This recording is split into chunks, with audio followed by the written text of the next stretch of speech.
Yang pertama, awal berdirinya Kerajaan Kediri. Lahirnya Kerajaan Kediri bermula dari Raja Airlangga, seorang yang berkuasa di Kerajaan Medang Kamulan. Di tengah masa kejayaannya, beliau memindahkan kekuasaannya ke wilayah Kahuripan dengan nama Panjalu dan berpusat di kota Daha. Kemudian dalam kisahnya, dia memiliki dua orang putra yang saling merebutkan kekuasaannya, yaitu Sri Samarawijaya dan Mapanji Garasakan. Untuk menghindari pertumpahan darah antara kedua anaknya yang saling berebut kekuasaan, Sang Raja Airlangga membagi kekuasaannya menjadi dua bagian wilayah barat, yaitu Kerajaan Jenggala, dan timur, yaitu Kediri. Walaupun dibagi kekuasaannya, keduanya terus berperang karena merasa berhak atas seluruh kekuasaan Airlangga.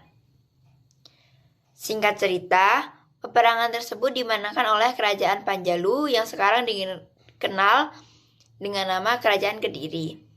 Raja pertama dari kerajaan tersebut pun adalah anak dari Raja Airlangga, yaitu Sri Samarawijaya. Berdasarkan catatan sejarah, berikut adalah urutan raja yang pernah memerintah Kerajaan Kediri. Yang pertama adalah Sri Samarawijaya tahun 1042 Masehi. Dia adalah raja pertama setelah pembelahan Kerajaan Kahurupin oleh Raja Airlangga. Yang kedua adalah Sri Jayawarsa. Raja ini dikenal sangat mencintai rakyatnya dan berusaha untuk meningkatkan kesejahteraan mereka ya. Oke, yang ketiga adalah Sri Bameswara.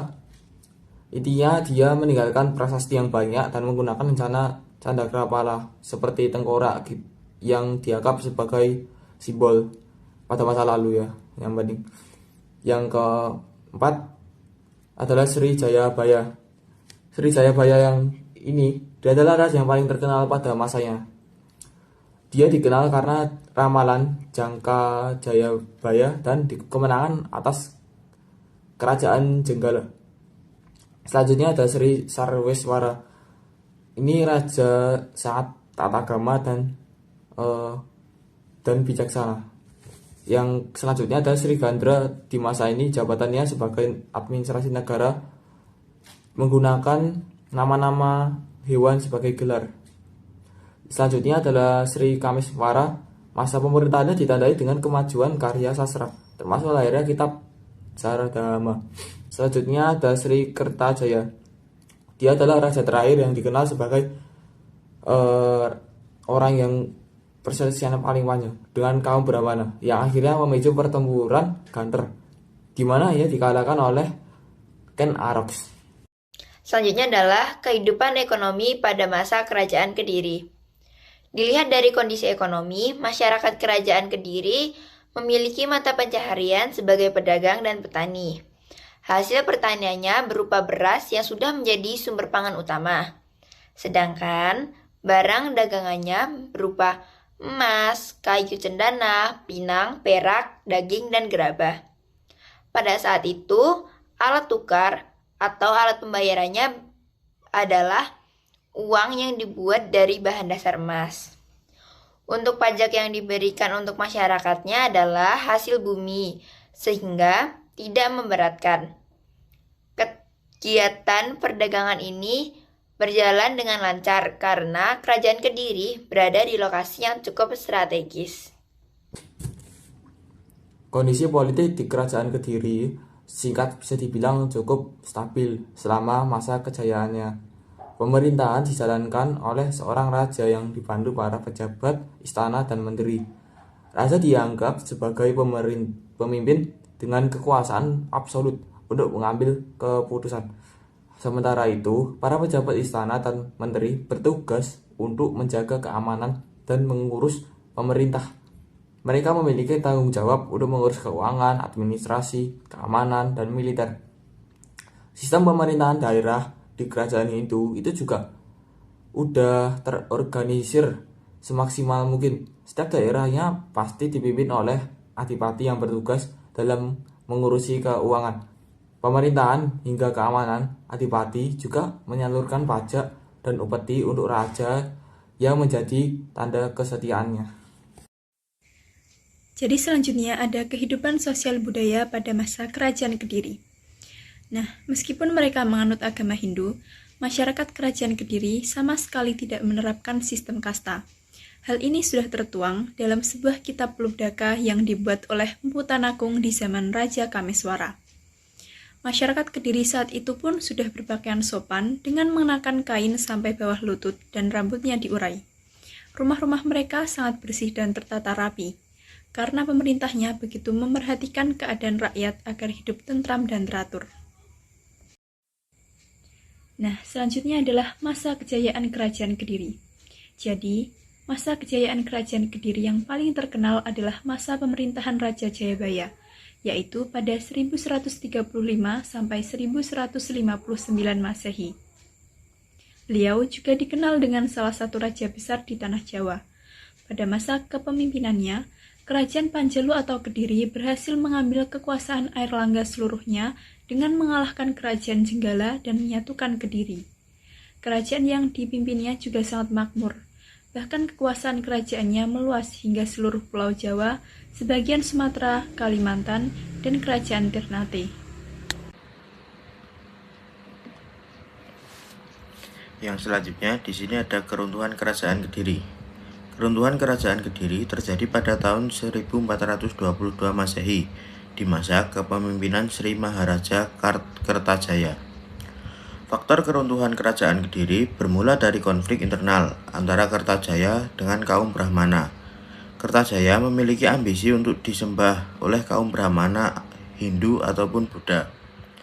Ambisi tersebut dinilai tidak masuk akal sehingga mendapat penolakan dari kaum Brahmana. Sampai pada akhirnya penolakan ini membuat Kertajaya marah dan sering melakukan berbagai tindakan yang buruk. Kaum Brahmana kemudian menuju ke wilayah Tumapel dengan tujuan meminta bantuan Ken Arok. Setelah itu, Ken Arok menyerang Kerajaan Kediri bersama dengan kaum Brahmana dan rakyat Singosari. Keruntuhan Kerajaan Kediri disebabkan oleh serangan Ken Arok dan berhasil membunuh Kertajaya. Setelahnya, Kerajaan Singosari yang dipimpin oleh Ken Arok berhasil menguasai wilayah tersebut.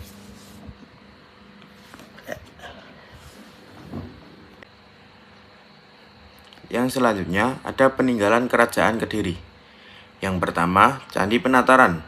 Candi Penataran adalah salah satu peninggalan Kerajaan Kediri yang berada di Kabupaten Blitar, Jawa Timur. Menurut kitab Negara Kertagama, Candi Penataran juga disebut sebagai Candi Palah, yang dibangun untuk memuja Hyang Acalapati atau Raja Gunung yang disebut Girindra dalam kepercayaan Siwa. Yang kedua, ada Prasasti Sirah Keting. Prasasti Sirah Keting diduga dibangun pada sekitar tahun 1126 Saka atau 1204 Masehi.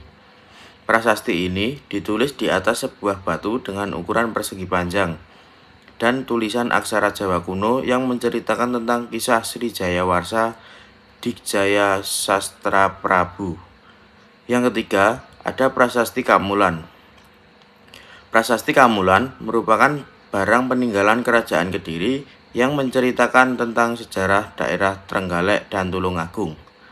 Menurut sejarawan, prasasti ini diperkirakan dibuat pada tahun 1194 Masehi atau pada saat Raja Kertajaya bertahta.